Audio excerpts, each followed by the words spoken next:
Hey guys, how's it going? My name is Adam. Today I'm going to show you how to use night mode on iPhone. So what you're going to do, you're going to just go ahead to your browser. And what I'm going to do, as you can see right here, it says open camera.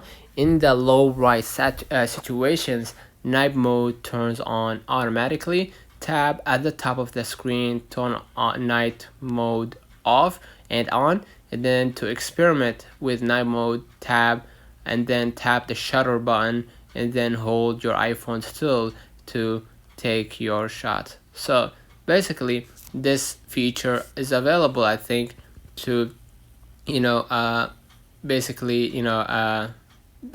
to maybe iPhone 14 to 15.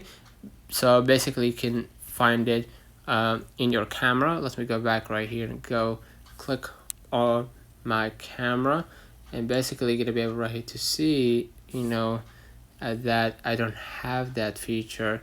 So unfortunately for now it is not available to me, but you can start doing it if you have iPhone 14 or 15 and start experimenting with the night mode. So let me know in the comments if this video helped you. Don't forget to like and subscribe, and thank you for watching.